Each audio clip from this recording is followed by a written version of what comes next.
The 10 Reasons for Decline in Dating. Hello everyone and welcome to One Mail. I've noticed a trend in the dating world that we should all be aware of. In this video, I will break down the top 10 reasons dating is declining and what you can do about it. So if you're single and looking for love, pay close attention because this information could change your life. Make sure to like this video and subscribe to my channel for more videos like this. Dating can be complex and even harder for people who go into it blind. Although it is good to be friendly, blatantly overlooking red flags that may be staring people right in the face can cause problems later on. However, it is hard to spot the red flags, all said and done. So, let's make it easier. Here is a list of red flags everyone should know about, and noticing them early on can help people avoid heartache later. So you think you're dating the perfect woman, you immediately hit it off with her, she looks fantastic, and your friends love her. But, unfortunately, something isn't quite right. Arguments keep breaking out, and tension is building. When things aren't going right, it's important to recognize red flags in women. Identify them sooner rather than later, and you can work to resolve issues or end the relationship before anyone gets hurt. I've had my share of rocky relationships and wish I'd learned to recognize these red flags months earlier than I did. That's why I've plugged myself into the Reddit hive mind to save you the pain.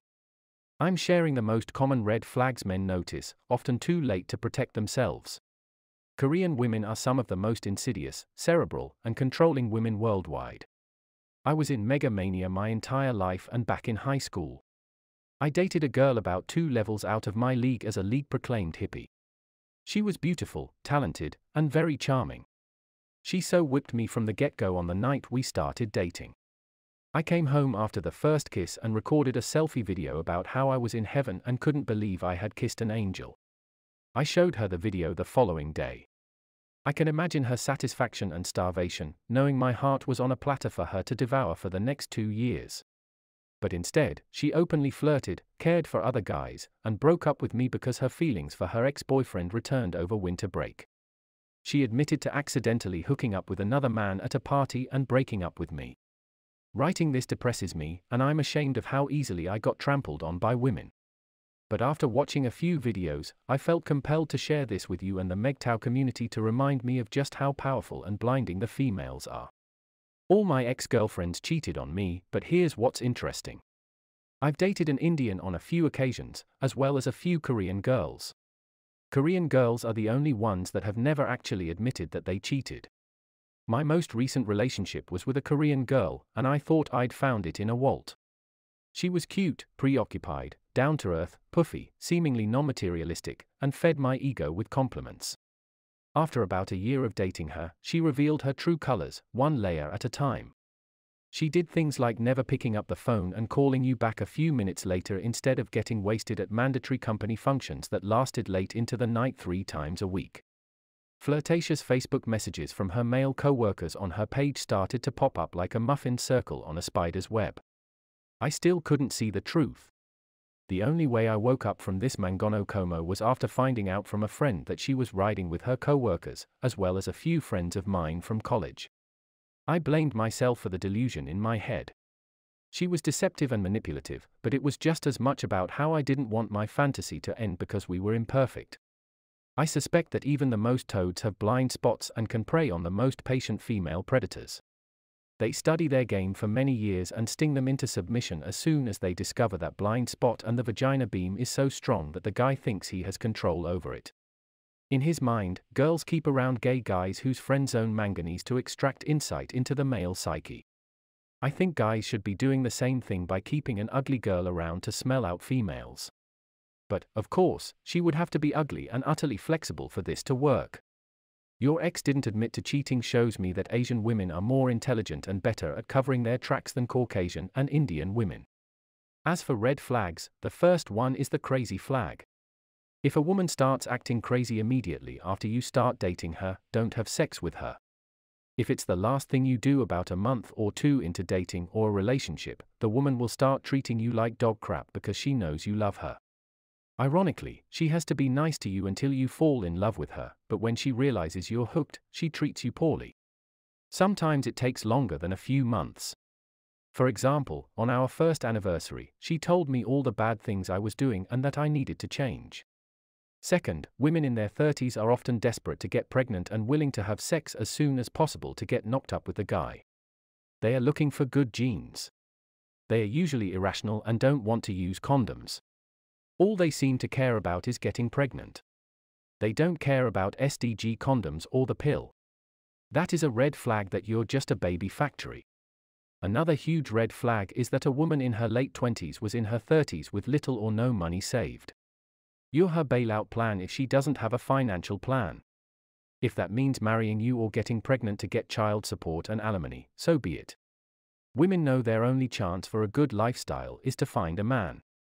Third, men should look for criticism, contempt, defensiveness, and stonewalling. Together, he calls them the 4 horseback riders of an apocalyptic relationship. There is a big difference between complaining and criticizing. I was concerned when you were running late and didn't call me. Criticizing is you're not forgetful, you're selfish. You never think of me. See the difference? Everyone lashes out and criticizes repeatedly, we're only human. But frequently using you as an emotional punching bag shouldn't be tolerated and can lead to the other 3 horseback riders. Fourth, to treat someone with contempt means using mockery, sarcasm, and disrespect. Essentially, it means your girlfriend isn't taking discussion seriously. What effect is this going to have on you? It will make you feel unloved and devalued. Nobody deserves this, so if this seems familiar, you should work on this as a couple. The third horseman of an apocalyptic relationship comes from blaming other people for their problems. When someone makes a mistake, they can either say sorry and admit they made a mistake or defend themselves. Defensiveness will only escalate the conflict, placing blame on someone else.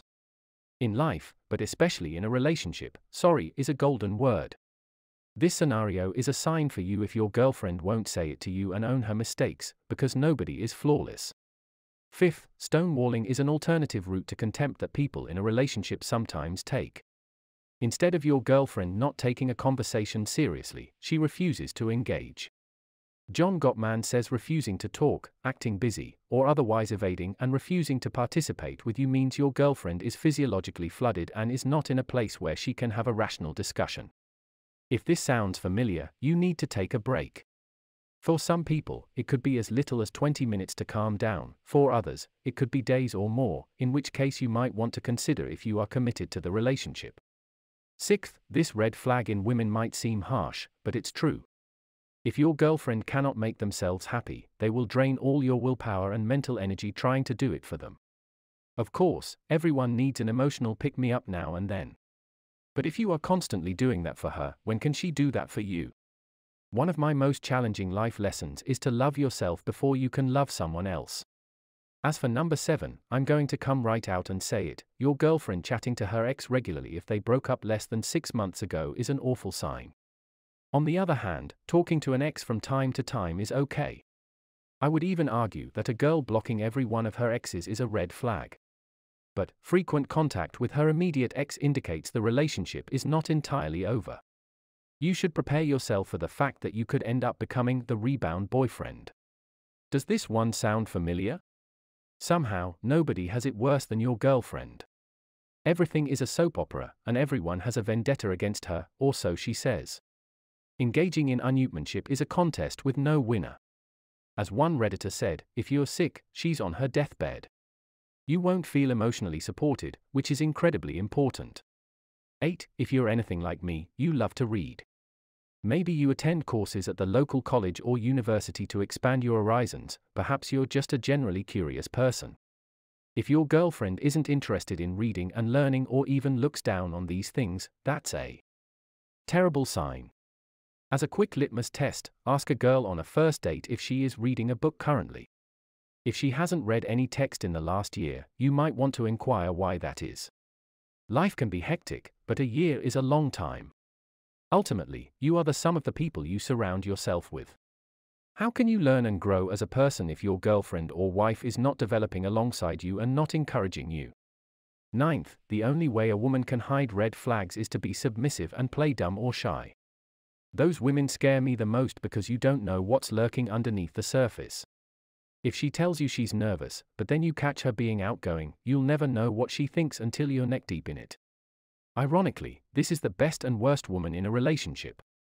She knows how to be submissive and let a man dominate her, yet she rules the connection from a psychological level since she's hiding something.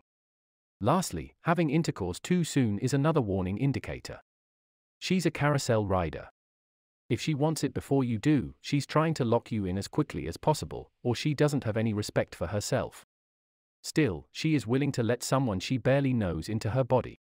Please think of how many times she's done that before. In the words of the turd-flying monkey, women are like roller coasters, the ride is short, and there's often a lineup of guys behind you waiting to get on the ride. There are so many red flags that I'd be here all day giving them to you, but the more you date, the more of these red flags you're going to see in the future, to the point where you see all women as liars and deceivers who all use the same techniques. But in the past, men and women dated very few people before getting married, so most men, like myself, were utterly ignorant about female nature, and when a man finally gets the divorce papers, of course, he's entirely shocked because the men knew nothing about women, to begin. You can love women, or you can understand them. If you can't do both, other red flags include if she never calls you and expects you to be the one calling her all the time. Talking to an ex-boyfriend usually means that she wants to monkey branch back to him, and you're just keeping the seat warm, like those people at the Oscars that fill the seats when the celebrity has to take a piss, and as soon as the superstar is back, they are whisked away. The trick I find while dating now is marking all the red flags and tracking how often they happen. Once their frequency and severity aren't ignored, it's time to pull the ripcord and eject. From there, things will go downhill fast and crash, and when you start pointing out red flags to her, the arguments usually begin, and once you become aware of the red flags, it's impossible not to see them anymore. If she's quiet and submissive, she's hiding from you and not communicating. All women are irrational; if they aren't, they sit quietly. So they don't attract attention with their foolish thinking. They are usually ashamed of being women, which isn't good for their self-esteem. A lot of people seem to think that all single men are selfish and only care about themselves, but I'm here to tell you that that's not always the case. There are some really great guys out there who just haven't found the right person yet.